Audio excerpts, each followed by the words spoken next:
जय हिंद जय हिंद साथियों। तो स्वागत है आप सभी का अपना यूट्यूब चैनल तपेश एकेडमी पे। तो आज के इस सेशन में बच्चों हम डिस्कस करने वाले हैं जैक आकांक्षा का जो एग्ज़ाम है, यानी कि 23 मार्च को जो आप लोगों का एग्ज़ाम है उसके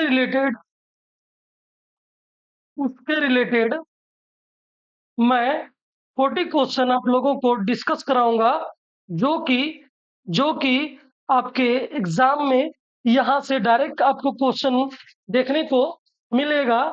और ये सारे क्वेश्चन बच्चों ये PYQ है, यानी कि प्रीवियस ईयर क्वेश्चन है, जो कि पिछले वर्षों में आपके एग्जाम में पूछा जा चुका है। तो चलिए बिना देर किए हुए फटाफट हम लोग क्वेश्चन की ओर आते हैं। और मेरे चैनल पे पहली बार अगर विजिट कर रहे होंगे तो चैनल को सब्सक्राइब करके घंटे यानी कि बेल आइकन को दबा दीजिएगा, ताकि और सारा वीडियो जो अपलोड किया जाएगा वो सबसे पहले आप तक पहुंच पाए। ठीक है। और इससे पहले इस यानी कि ये 41 से 80 तक पहुंचने के लिए इससे पहले आपका फिजिक्स का क्वेश्चन जो 1 से 40 तक वो पहले इसके पहले अपलोड कर दिया गया है इसी चैनल पे, तो वहां जाकर आप लोग सबसे पहले उसे जरूर देख लेंगे। तो चलिए आगे बढ़ते हैं, बिना देर किए हुए हम लोग क्वेश्चन की ओर आते हैं।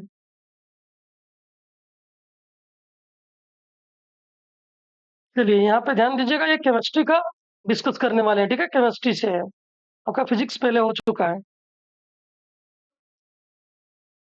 चलिए यहाँ पे क्वेश्चन देखिएगा बच्चों कि एस पी डी संकेतन द्वारा क्वांटम संख्या n इक्वल टू 3 और l इक्वल टू 1 का l इक्वल टू 1 वाला वाला कक्षक होगा। तो बच्चों यहाँ पे ध्यान देना है एक चीज और, कि यहाँ पे n जो होता है बच्चों, ये क्या होता है। तो चलिए फटाफट ध्यान दीजिएगा आगे। तो यहाँ पे क्या है कि n इक्वल टू 3 और l इक्वल टू 1 वाला कब तक होगा। तो बच्चों सबसे पहले यहाँ पे ये ध्यान देना है कि हम लोगों को यहाँ पे जो n इक्वल टू 3 है, ये क्या होता है आपका प्रिंसिपल क्वांटम नंबर होता है। ये क्या होता है, प्रिंसिपल क्वांटम नंबर होता है। ठीक है। तो यहाँ पे एक चीज ध्यान देना है कि n इक्वल टू 3 दिया है तो ये कक्ष की वाली संख्या हो जाएगा। ठीक है। तो उसके बाद भी लेकिन इसको यहाँ कैसे लिखते हैं, तो यहाँ l दिया है, इसके कारण हम लोग को पहले ध्यान देना है कि जब l बराबर 0 होगा, l बराबर 0 होगा, तो यहाँ पे हमारा क्या होता है, s होता है। ठीक है। और जब l बराबर 1 होता है तो क्या होगा आपका p होता है। और जब l बराबर 2 होता है तो आपका क्या होगा, यहाँ पे d होगा। और जब l बराबर 3 होगा तो आपका f होगा। तो s p f इस तरह से सीरीज चलता है। तो यहाँ पे l बराबर कितना दिए 1, इसके लिए p आएगा। और n इक्वल टू 3 है, यानी कि प्रिंसिपल जो क्वांटम नंबर है वो 3 है, तो यहाँ पे 3p आपका बिल्कुल सही उत्तर हो जाएगा, जो कि ऑप्शन नंबर 3 में दिख रहा है। चलिए नेक्स्ट क्वेश्चन फटाफट बिना देर किए हुए हम लोग आगे बढ़ते हैं। हिंदी वाले हिंदी में ध्यान देंगे, इंग्लिश वाले इंग्लिश में ध्यान देंगे। चलिए 42 में हम लोग पहुंच चुके हैं। 42 क्या है आपका, ध्यान दीजिएगा कि p by T constant is, यानी कि p by T is equal to स्थिरांक है। तो यहाँ पे ध्यान देना है बच्चों कि 42 में आप लोगों को ध्यान देना है कि क्या होगा। यहाँ पे एक फॉर्मूला होता है बच्चों, क्या होता है, यहाँ पे फॉर्मूला क्या होता है, p is directly proportional to t। तो यहाँ पे इसको हम क्या लिख सकते हैं कि p by T is equal to constant, क्या लिख सकते हैं, कॉन्स्टेंट। अब यहाँ पे ध्यान देना है आप लोगों को कि एक यहाँ पे एक फॉर्मूला होता है आपका, एक फॉर्मूला ये इंपॉर्टेंट है, P V is equal to n R T. तो बच्चों यहाँ एन और आर जो होता है ये कांस्टेंट होता है, और ये अगर भी को भी कांस्टेंट कर दिया जाए, ठीक है, तो ये क्या हो जाता है, पी बाई टी आ जाता है। ठीक है। तो इस कंडीशन में जो बच्चों आपका जो सही उत्तर हो जाएगा, ये क्या हो जाएगा, ये कौन से नियम को दर्शाता है, ये आप लोगों को बताना है। तो यहाँ पे इसका जो राइट उत्तर हो जाएगा बच्चों 42 का, ये हो जाएगा आपका ऑप्शन नंबर 2 आपका बिल्कुल सही उत्तर हो जाएगा। यहाँ पे गै लूसेक का नियम, चार्ल्स का नियम क्या कहता है, बॉयल का नियम क्या कहता है, ये भी इंपॉर्टेंट है, इसको भी ध्यान दे लेना है, ठीक है। चलिए सारे क्वेश्चन को कंप्लीट कर लीजिएगा, फटाफट बिना देर किए हुए आगे बढ़ते हैं। अगला क्वेश्चन है बच्चों 43 में दिया है रिडॉक्स अभिक्रिया। रिडॉक्स अभिक्रिया यहाँ पे 2K यानी कि पोटेशियम दिया है, ये सॉलिड के रूप में है, यहाँ पे क्या है, सॉलिड के रूप में है। एक सेकेंड यहाँ पे थोड़ा सा वेट कीजिएगा। चलिए तो यहाँ पे ध्यान देंगे कि यहाँ पे दिया है रिडॉक्स अभिक्रिया। रिडॉक्स अभिक्रिया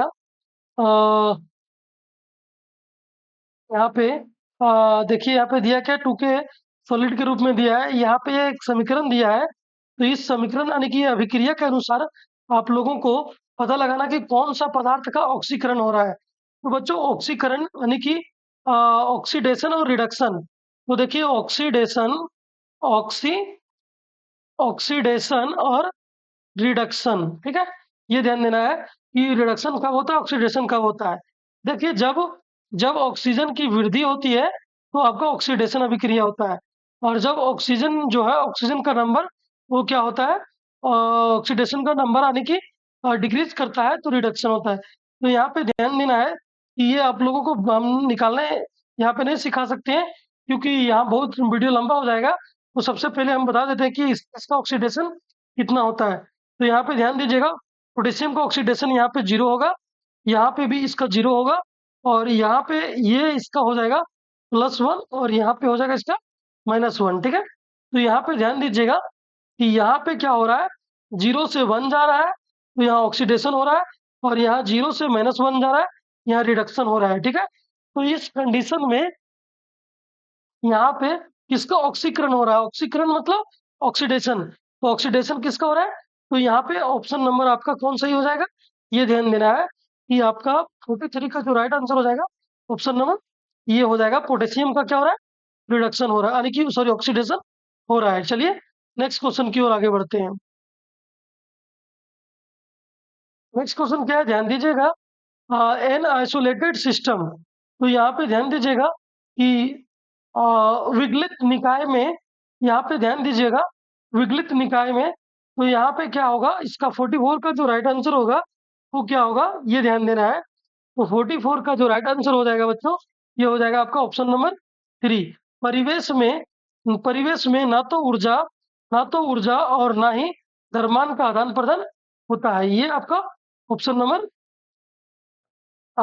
नंबर यहाँ पे ये बिल्कुल सही हो जाएगा, ठीक है। चलिए नेक्स्ट क्वेश्चन की ओर आगे बढ़ते हैं। अगला क्वेश्चन क्या है, ध्यान देंगे, ठीक है। चलिए नेक्स्ट क्वेश्चन क्या है, ध्यान दीजिएगा। चैनल पे पहली बार आए होंगे तो चैनल को सब्सक्राइब कर लीजिएगा, और वीडियो को लाइक कर दीजिएगा, वीडियो को फटाफट शेयर कर दीजिएगा, ठीक है, ताकि सभी लोग इसका लाभ उठा पाए। ये सारे क्वेश्चन PYQ है, जो कि आपके डायरेक्ट एग्जाम में यहीं से क्वेश्चन उठा के दिया जाएगा, ठीक है। चलिए नेक्स्ट क्वेश्चन क्या है, 45 में दिया है कि यहाँ पे एक, देखिए यहाँ पे एक फिगर बनाया हुआ है, ठीक है। ये फिगर में आपको बताया है कि ये क्या है। तो बच्चों यहाँ पे देखिए, यहाँ पे क्या है, 1 2 3 4 5, ठीक है, 5 ठो है यहाँ पे। तो और इस प्रकार से बन रहा है फिगर। तो 5 के लिए पेंटेन आएगा, और सिंगल बॉन्ड है इसलिए साइक्लोपेंटेन, इसको क्या बोलते हैं, साइक्लोपेंटेन, यानी कि ऑप्शन नंबर तीसरा आपका बिल्कुल सही उत्तर होगा। चलिए नेक्स्ट क्वेश्चन की ओर आगे बढ़ते हैं। अगला क्वेश्चन ध्यान दीजिएगा, IUPAC नेम ऑफ इसका बोल रहा है। तो सबसे पहले इसको लिखने के लिए सबसे पहले हम इसको काउंटिंग करते हैं कि कार्बन का चेन कितना लंबा है, 1 2 3 4 5। तो 5 है तो पेंटेन आएगा। और यहाँ पे देखिए, यहाँ पे जो CO बन रहा है वो किसके पर है, 3 पर है। तो और ये इसको क्या बोलते हैं, इसको CO से क्या होता है, कीटोन। तो यहाँ पे क्या हो जाएगा, देखिए पेंटेन, और 1 2 3 3 पे ही आपका 3 ऑन हो जाएगा, 3 ऑन, यानी कि 46 का जो आपका सही उत्तर यानी कि तीसरा हो जाएगा। चलिए नेक्स्ट क्वेश्चन की ओर आगे बढ़ते हैं। यहाँ पे ध्यान दीजिएगा बच्चों, 47 में C6H5 इच। तो यहाँ पे, लेकिन यहाँ पे क्या दिया हुआ है, यहाँ पे देखिए इस प्रकार से डॉट लगाया गया है। इसको हम लोग क्या बोलते हैं, इसको हम लोग बोलते हैं बच्चों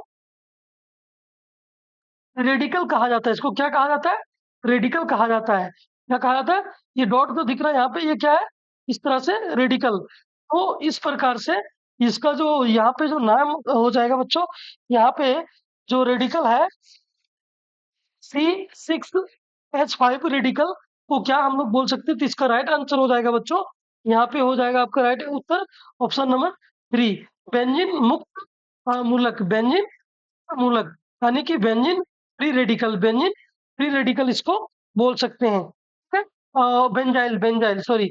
और बेंजीन यानी कि C6 और H6 अगर आ जाएगा बच्चों तो इसका नाम क्या है? बेंजीन है। ठीक है, चलिए नेक्स्ट क्वेश्चन की ओर आगे बढ़ते हैं। देखिए अगला दिया है V इज इक्वल टू स्थिरांक इंटू एन है। तो यहाँ पे 48 में आ जाइए बच्चों। इसके लिए हम आप लोगों को बताए थे कि V is equal to NRT, NRP। तो इस कंडीशन में बच्चों यहाँ पे ध्यान दीजिएगा, इस कंडीशन में आपको ध्यान देना है कि इस कंडीशन में क्या होता है? V is directly proportional to N होता है। तो इस कंडीशन में इस जब इस तरह से रहता है बच्चों तो ये कौन लॉ होता है, ये आप लोगों को बताना है। तो 48 का जो राइट उत्तर हो जाएगा ये हो जाएगा आपका ऑप्शन नंबर 3, अवोगाड्रोस लॉ। और यहाँ पे अवोगाड्रोस का नियम है, चार्ल्स का नियम आप लोग को ध्यान ध्यान दे लेना है, और बॉयल का नियम, ये सारे भी इंपॉर्टेंट है, ये भी आपके एग्जाम में पूछा जा सकता है।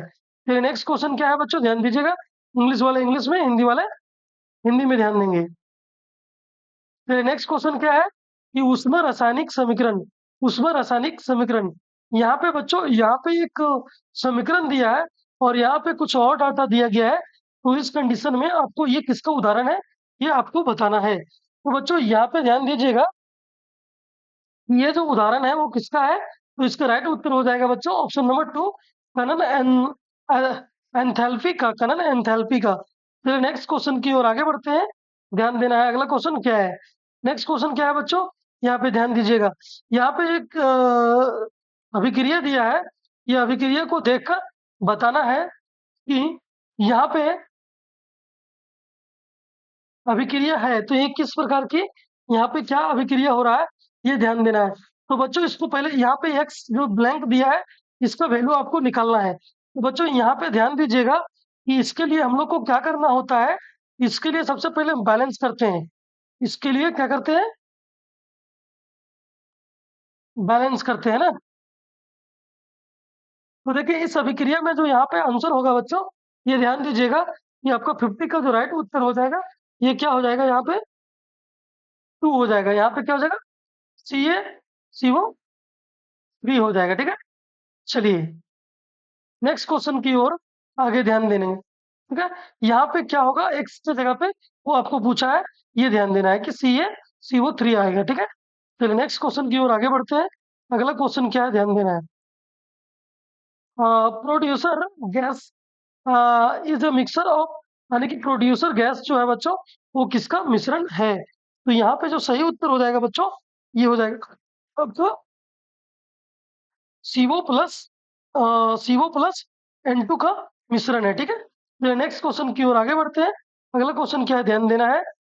52 में आ चुके हम लोग।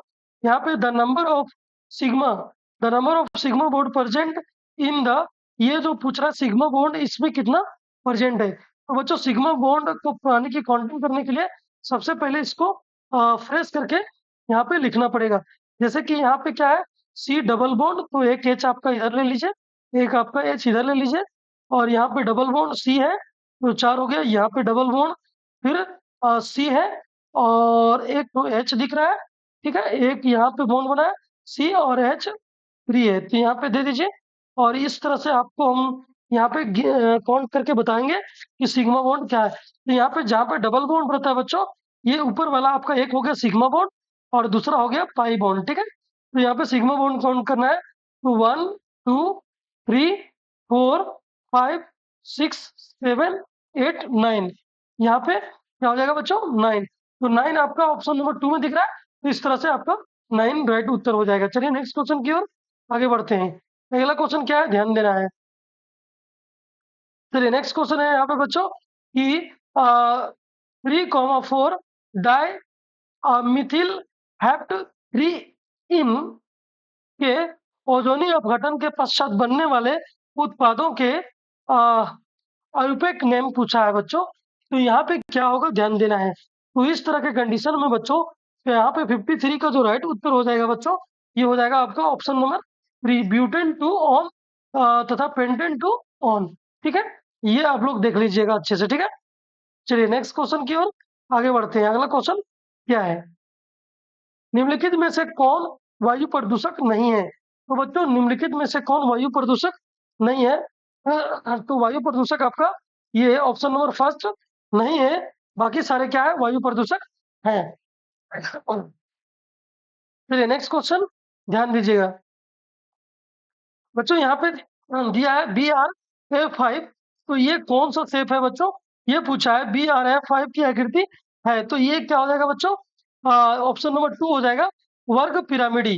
ठीक है, और जब BRF3 आ जाएगा बच्चों, तो ये टी आकृति का बनेगा। क्या बनेगा, टी आकृति का। तो ये भी ध्यान आप लोग को देना है। ठीक है, चलिए नेक्स्ट क्वेश्चन की ओर आगे बढ़ते हैं। अगला क्वेश्चन क्या है, फटाफट ध्यान देते हैं। ठीक है, अगला क्वेश्चन है यहाँ पे, अम्लीय विलयन के लिए, अम्लीय विलयन के लिए जो है बच्चों, अम्लीय विलयन के लिए कौन सा यहाँ पे सही है। तो बच्चों यहाँ पे ध्यान दीजिएगा कि इसका जो सही उत्तर हो जाएगा बच्चों, ऑप्शन नंबर 2 हो जाएगा, H3O प्लस, यानी कि ग्रेटर देन 10⁻⁻7 मोलर। ठीक है, ये आपका सही उत्तर हो जाएगा। चलिए नेक्स्ट क्वेश्चन की ओर आगे बढ़ते हैं। अगला क्वेश्चन क्या है, ध्यान दीजिएगा। फिर यहाँ पे ध्यान देना है आप लोगों को, यहाँ पे अभिक्रिया, यहाँ पे ध्यान दिया है कि ये अभिक्रिया है। तो यहाँ पे क्या ध्यान देना है, ये एक अभिक्रिया है। तो यहाँ पे क्या दिया है, 2K plus 2HCl, 2K plus 2HCl। तो यहाँ पे ध्यान दीजिएगा बच्चों कि इसके अभिक्रिया के बाद जो उत्पाद मिलेगा वो क्या मिलेगा, ये आप लोगों को बताना है। ठीक है, तो चलिए ध्यान दीजिएगा कि क्या होगा। ठीक है, चलिए यहाँ पे ध्यान देना है आप लोगों को कि इसका जो सही उत्तर हो जाएगा ये क्या होगा, ये आप लोगों को बताना है। तो यहाँ पे बच्चों इसका राइट उत्तर हो जाएगा आपका ऑप्शन नंबर 2 हो जाएगा। चलिए नेक्स्ट क्वेश्चन क्या है बच्चों, यहाँ पर फिर रेडिकल वाला क्वेश्चन आ गया है। H3C, एक मिनट। तो चलिए यहाँ पे ध्यान देते हैं हम लोग कि इस प्रकार में जो उत्पाद बना ये बना, और फिर यहाँ से दिया है कि CH3 single bond C, single bond CH3 और सिंगल बॉन्ड H रिसिप्रोकल। तो यहाँ पे इसका जो बच्चों ये क्या, इसको हम लोग लिख सकते हैं, ये आप लोग को ध्यान देना है। तो यहाँ पे 58 का जो राइट उत्तर हो जाएगा बच्चों, ये हो जाएगा ऑप्शन नंबर पहला, आइसोप्रोपाइल फ्री रेडिकल। इसको क्या बोलते हैं, आइसोप्रोपाइल मुक्त मूलक, यानी कि फ्री रेडिकल। ठीक है, फिर नेक्स्ट क्वेश्चन की ओर आगे बढ़ते हैं।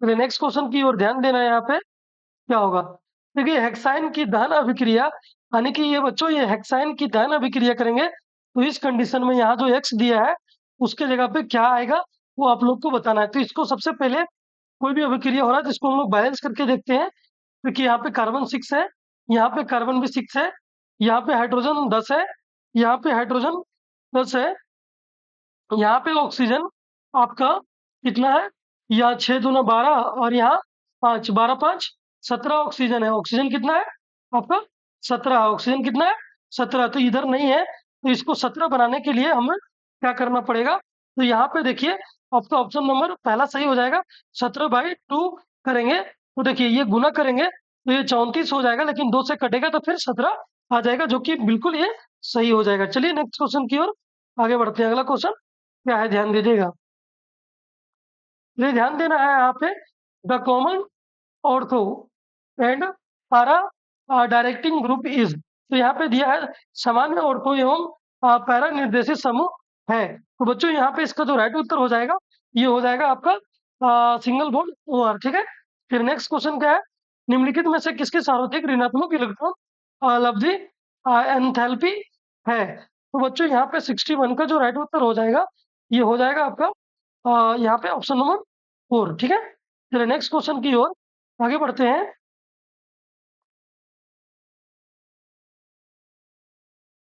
सॉरी सॉरी सॉरी, अच्छा 61 का 4 होगा। 62 के लिए हम आगे बढ़ते हैं। 62 के लिए ध्यान दीजिएगा, 62 के लिए यहाँ पे ध्यान देना है, परमाणु कक्षकों के पार्श्व अति व्यापन से बने आबंध को कहा जाता है। तो बच्चों इस तरह के आबंध जो बनते हैं उसको क्या कहा जाता है, ये आप लोगों को ध्यान देना है। तो बच्चों यहाँ पे आपका जो यहाँ पे 62 का जो यहाँ पे राइट उत्तर हो जाएगा बच्चों, ये हो जाएगा आपका पाई आबंध। क्या हो जाएगा?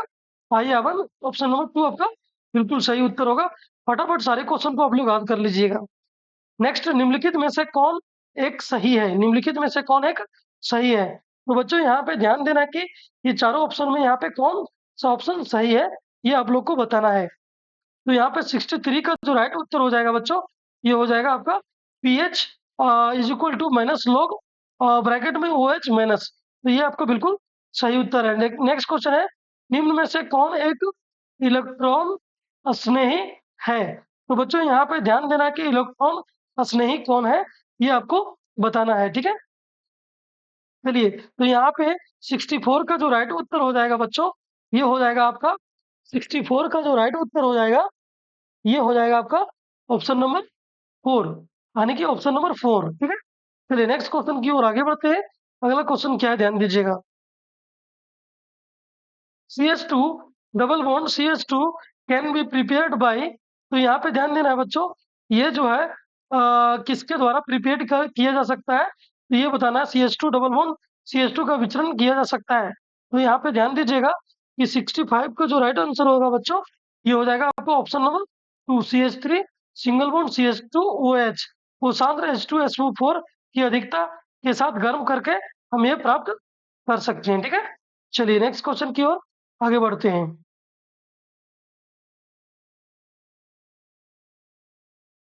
विच ऑफ द फ्लोइंग कार्बोक्स यहाँ पे क्या दिया, निम्नलिखित कार्बोन कार्ब कार्बोधनायनों में कौन सा सबसे अधिक अस्थाई है? तो बच्चों यहाँ पे आपको बताना है कि 66 में जो यहाँ पे राइट उत्तर हो जाएगा बच्चों, ये क्या होगा? तो यहाँ पे ऑप्शन नंबर 2 हो जाएगा, by heating CH3 CH2 OH। एक सेकेंड एक सेकेंड एक सेकेंड, ये हम लोग इसमें हैं 60, इसका हो जाएगा जो राइट उत्तर 66 का, ये हो जाएगा बच्चों आपका यहाँ पे ऑप्शन नंबर 2, CH3 बार में, यानी कि बार भी 3 है और C प्लस होगा। ठीक है, फिर नेक्स्ट है 67। तो यहाँ पे ध्यान दीजिएगा, अगला क्वेश्चन क्या है बच्चों? अगला क्वेश्चन है CH4 का CH4 का विचरण किया जा सकता है। तो यहाँ पे इसका राइट उत्तर क्या हो जाएगा बच्चों? ये ध्यान देना है कि 67 के लिए जो राइट आंसर हो जाएगा, ये हो जाएगा आपका 1, यानी कि CH3 COO Na को सोडा लाइम के साथ गर्म करके ये प्राप्त किया जा सकता है। ठीक है, तो नेक्स्ट क्वेश्चन की ओर आगे बढ़ते हैं। अगला क्वेश्चन क्या है, ध्यान दीजिएगा। The product formed by heating benzene with a mixture of mixture of concentrated nitric acid and concentrated sulphuric acid is. तो यहाँ पे ध्यान दीजिएगा कि बेंजीन को सांद्र नाइट्रिक अम्ल एवं सांद्र सल्फ्यूरिक अम्ल के मिश्रण के साथ गर्म करने से प्राप्त उत्पाद है। तो बच्चों इसके लिए जो सही उत्तर हो जाएगा आपका यहाँ पे, वो क्या होगा? 68 का, वो ध्यान देना है। तो यहाँ पे आपका ये आपका बिल्कुल, यानी कि ऑप्शन नंबर 4 बिल्कुल सही उत्तर हो जाएगा। तो नेक्स्ट क्वेश्चन की ओर आगे बढ़ते हैं। अगला क्वेश्चन क्या है, यहाँ दिया है बच्चों, एक समीकरण दिया है Fe2O3 Fe2O3 plus 2Al arrow ये Al2O3 प्लस 2He, यानी कि ये जो ऊपर की अभिक्रिया का उदाहरण, यानी किसका उदाहरण है बच्चों? तो ये आप लोग को बताना है। तो ये जो उदाहरण है बच्चों, ये ध्यान दीजिएगा, ये किसका उदाहरण है? तो इसका सही उत्तर हो जाएगा बच्चों ऑप्शन नंबर 4, प्रतिस्थापन अभिक्रिया। ठीक है, प्रतिस्थापन अभिक्रिया। ठीक है, चलिए नेक्स्ट क्वेश्चन की ओर आगे बढ़ते हैं। यहाँ पे ध्यान देना है, 70 पहुंच चुके हम लोग, ज्यादा क्वेश्चन बचा नहीं हुआ है। When when is rain water called acid rain, यानी कि वर्षा जल को कब अम्ल वर्षा कहा जाता है? जब उसका क्या होगा बच्चों? जब उसका पीएच मान 5.6 से कम हो जाता है, यानी कि यही आपका ऑप्शन नंबर 2 आपका बिल्कुल सही उत्तर हो जाएगा। नेक्स्ट क्वेश्चन क्या है बच्चों, ध्यान दीजिएगा। ब्लीचिंग पाउडर का रासायनिक सूत्र क्या है? ये आपका जो सही उत्तर हो जाएगा बच्चों, ये हो जाएगा आपका ऑप्शन नंबर 3 CaO Cl2। ठीक है, चलिए नेक्स्ट क्वेश्चन की ओर आगे बढ़ते हैं। अगला क्वेश्चन क्या है? देखिए, कोई विलेन लाल लिटमस को नीला बना देता है, इसका पीएच होना चाहिए। तो बच्चों, यहाँ पे इसको आज करने के लिए ये पीएच के लिए ट्रिक है। ये अनिल क्या है? अनिल। तो यहाँ पे ध्यान दीजिएगा बच्चों, यहाँ से अम्ल अम्ल क्या करता है? ना से नीला, नीला लिटमस पत्र पर अगर अम्ल डालेंगे तो वो लाल में बदल देता है। और जस्ट इसका उल्टा हो जाएगा क्षारक में। क्षारक में अगर लाल डालेंगे, क्षारक में अगर लाल मिला देंगे तो उसको नीला में बदल देगा। तो यहाँ पे इसका पीएच मान कितना हो जाना चाहिए बच्चों इस कंडीशन में? तो इस कंडीशन में पीएच मान ये अम्ल की कंडीशन में ये कौन सा कंडीशन में हो जाएगा?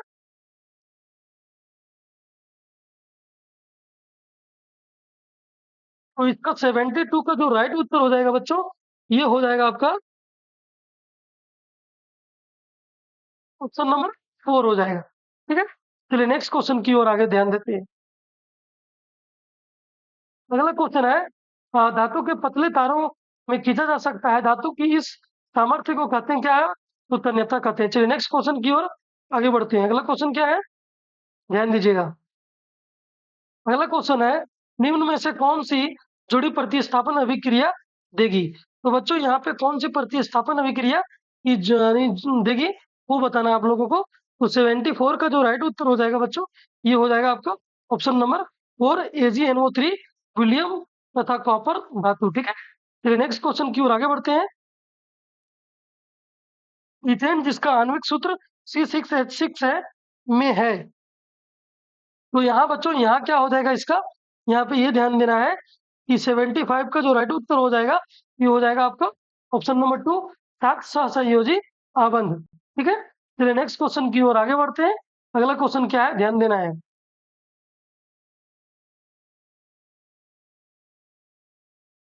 अगला क्वेश्चन है बच्चों, यहाँ पे ध्यान दीजिएगा, सार्वत्रिक सूचक के बारे में कौन सा कथन सही है? तो यहाँ पे 76 का जो राइट उत्तर हो जाएगा बच्चों, ये हो जाएगा ऑप्शन नंबर 2, यह अनेक सूचकों का मिश्रण है। चलिए नेक्स्ट क्वेश्चन की ओर आगे बढ़ते हैं। अगला क्वेश्चन क्या है आपका? ध्यान दीजिएगा। अगला क्वेश्चन है, जब NaOH के घोल को यानी कि जिंक यानी कि जेडन से अभिक्रिया किया जाता है, तो उत्सर्जित गैस का नाम क्या होगा? ठीक है, तो यहाँ पे ध्यान देना है कि 77 का जो राइट उत्तर हो जाएगा, वो हो जाएगा आपका हाइड्रोजन। ठीक है, यहाँ पे इस अभिक्रिया में क्या होता है? हाइड्रोजन गैस उत्सर्जित होती है, बाहर निकलती है। चलिए नेक्स्ट क्या है? पोटेशियम हाइड्रोक्साइड द्वारा किस गैस का अवशोषण होता है? तो यहाँ पे 78 का जो राइट उत्तर हो जाएगा बच्चों, ये हो जाएगा आपका CO2 यानी कि पहला। नेक्स्ट क्वेश्चन की ओर आगे बढ़ते हैं। अगला क्वेश्चन क्या है? ध्यान देना है। केनाल किरणें किसका किरण पुंज है? केनाल किरणें किसका किरण पुंज है? तो यहाँ पे जो इसका राइट उत्तर हो जाएगा बच्चों, ये हो जाएगा आपका प्रोटॉन। नेक्स्ट क्वेश्चन और अंतिम क्वेश्चन बच्चों, कार्बन का सही इलेक्ट्रॉनिक विन्यास निम्न में से कौन सा है? तो कार्बन का परमाणु संख्या बच्चों 6 होता है, तो इसको 2 और 4 यानी 2,4 2 यहाँ पे 6 आपका इस तरह से आपका बिल्कुल सही उत्तर हो जाएगा। ठीक है, तो चलिए यहाँ पे आपका इस तरह से आपका टोटल यानी कि 80 तक आपका यानी कि इसके पहले एक वीडियो बन चुका है जिसमें 1 से 40 तक क्वेश्चन है जो कि फिजिक्स में है, और यहाँ 41 से 80 तक आपका क्वेश्चन कंप्लीट हो चुका है जिसमें आपका टोटल 40 क्वेश्चन है। तो चलिए फटाफट इस क्वेश्चन को कंप्लीट करके अपने एग्जाम के लिए जाइएगा। तो जय हिंद, धन्यवाद, थैंक यू।